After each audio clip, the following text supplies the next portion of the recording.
How we doing, guys? Welcome to DT's Daily. Now, on today's show, we're going to be talking about last night's game.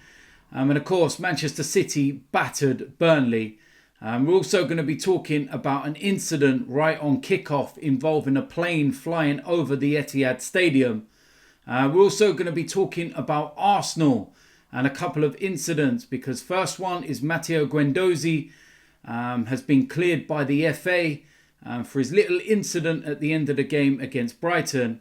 And the last piece of news involves 3 Arsenal players who missed up to 3 days of training before the Manchester City game, as one of them had tested positive for coronavirus. I represent my fucking self. How we doing, guys? Welcome to DT's Daily. That's right.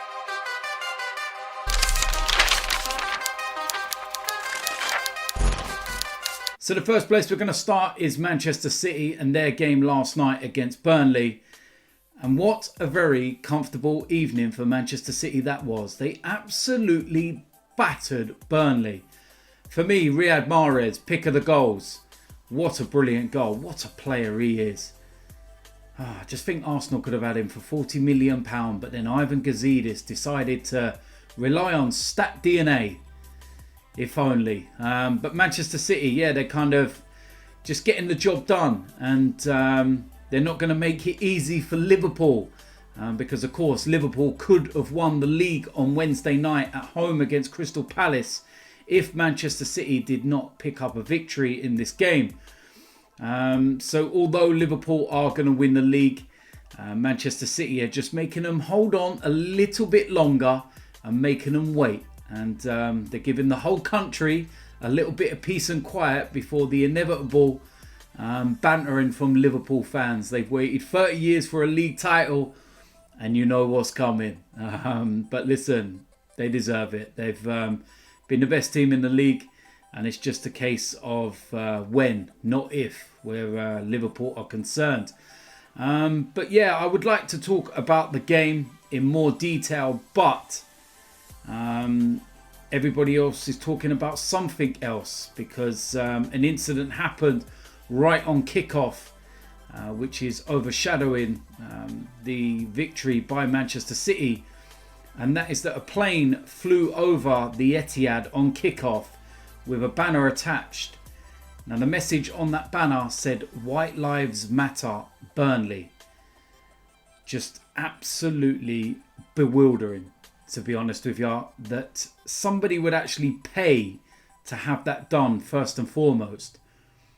And then the aircraft company actually allowed it, and a pilot attached that to the plane and flew it around the Etihad for around about 10 minutes.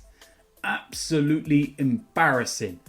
And I'll tell you something, Burnley, they didn't waste any time in condemning these actions, and by half time in the game they had released a statement, and it went on to say that Burnley have issued a strongly worded condemnation after a offensive banner was flown over the Etihad stadium during their game with Manchester City. In a statement released at half time, Burnley said, "Burnley Football Club strongly condemns the actions of those responsible for the aircraft and offensive banner that flew over the Etihad Stadium on Monday evening. We wish to make it clear that those responsible are not welcome at Turf Moor. This in no way represents what Burnley Football Club stands for, and we will work fully with the authorities to identify those responsible and issue lifetime bans. The club has a proud record of working with all genders, religions and faiths through its award-winning community schemes, and stands against racism of any kind.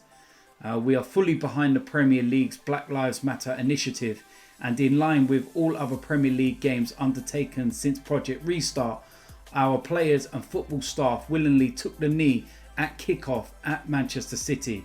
We apologise unreservedly to the Premier League, to Manchester City, and to all those helping to promote Black Lives Matter." So listen, that's a very, very strongly worded statement from Burnley, and it's really good that they've came out immediately and condemned this, and the fact that they will issue lifetime bans to those that are responsible. And what I will say is that it's not going to be difficult to track them down. Surely not. first and foremost, they're probably going to have to have paid by credit card, which will leave a trail immediately. The aircraft company, well, they should be hanging their heads in shame as well. And I don't think that anyone should be, using them in the near future. And I think that they need to be condemned as well, because the fact that they've actually, gone through with this and actually, signed it off and said, yeah, it's fine, let's do it. Absolutely mind-blowing. But yeah, when they find out, who's responsible, issue them lifetime bans and maybe educate them. Maybe send them somewhere where they can actually educate on why, there is a Black Lives Matter movement, and why players are wearing shirts, with the Black Lives Matter name on the back. Absolutely baffling. So yeah, I can't really say no more, to be honest with you. Burnley have issued a very, very strong statement. And it's just such a shame that after so much hard work and so much positivity in, raising this issue so well by everybody within football, we're now talking about something like this because of an absolute bunch of brain-dead morons that thought it would be funny to pay money to have this done. Mind-blowing. Hope it was worth it, you ignorant prats. So yeah, I can't say no more on the matter. And I wish we were talking about football. And of course, there will be some more games tonight. And I will get on to those tomorrow. Because there are, of course, 2 games. The first one will be Leicester against Brighton.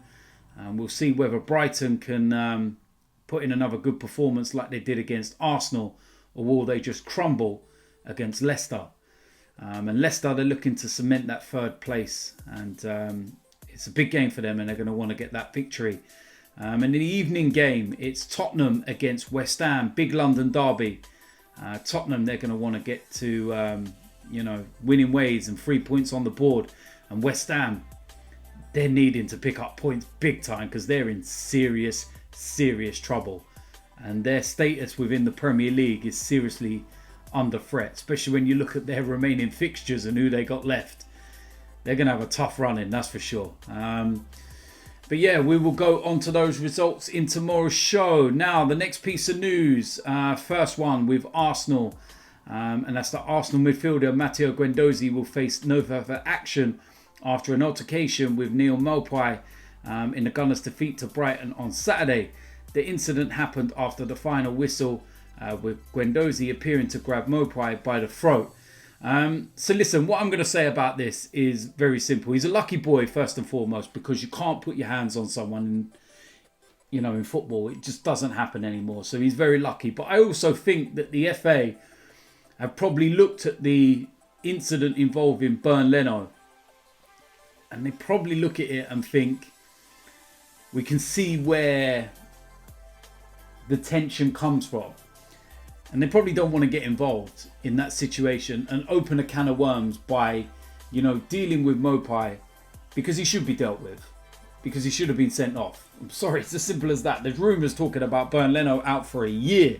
First and foremost, listen, don't believe the rumours, okay? Because he's not out for a year, all right? Just relax. He hasn't had a scan or anything yet. The swelling needs to go down before that even happens. So trust me on that. There's no confirmation of anything. So all this scaremongering about a year and everything else, shut up, seriously.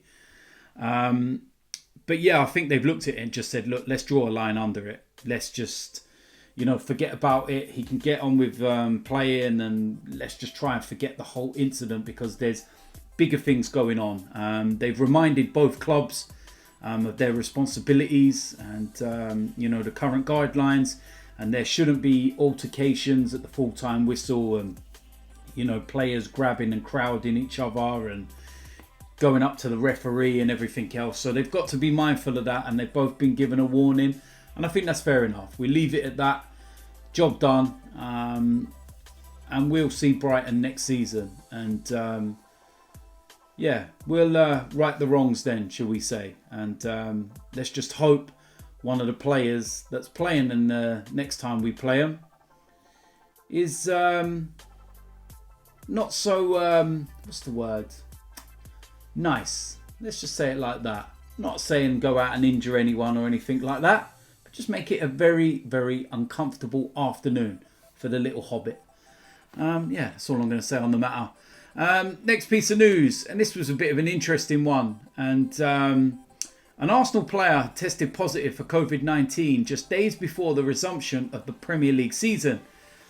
It was reported the unnamed individual had also come into close contact with 2 other members of the squad, meaning all 3 were expected to enter a period of self-isolation.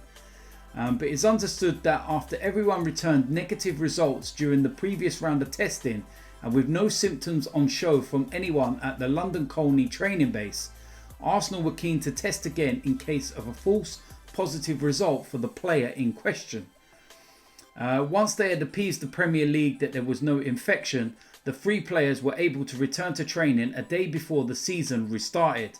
It is understood that the trio all played some part in the 3-0 defeat at Manchester City on Wednesday evening.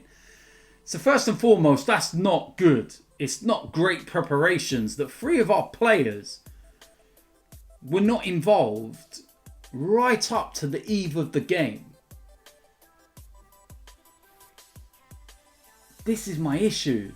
You know, that doesn't sit right with me. How's that right? That, you know, we're trying to prepare for a game and 3 of our players, and clearly the fact that they all took part in that game means that their main players couldn't actually train and prepare for that game.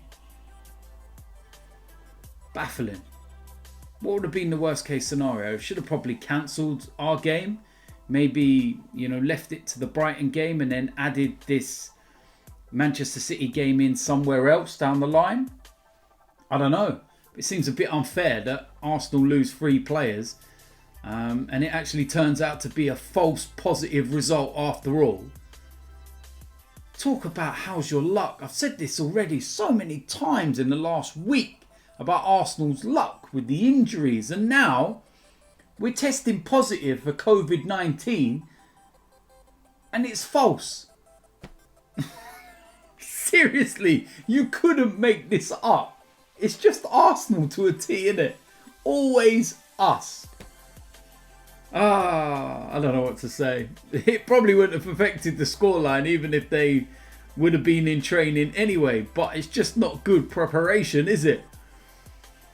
But it is what it is. The game's done. We've lost 2 in a row and we move on. And the most important thing is that they are actually negative. And their health is good, so that's more important than anything. So there we go. That is it for today's DT's Daily. As usual, let me know in the comment section what you think about today's topics. Let me know what you think about that plane over the Etihad. Also, the Guendouzi incident and whether you think he should have been banned or not. And yeah, we will see you tomorrow. When we go through some more daily news and of course those results in the Premier League tonight. Some big games there and I'm looking forward to seeing those results. So if you're new around here, hit the subscribe button, make sure you smash a like on this video and I will see you lot tomorrow. I'm out of here.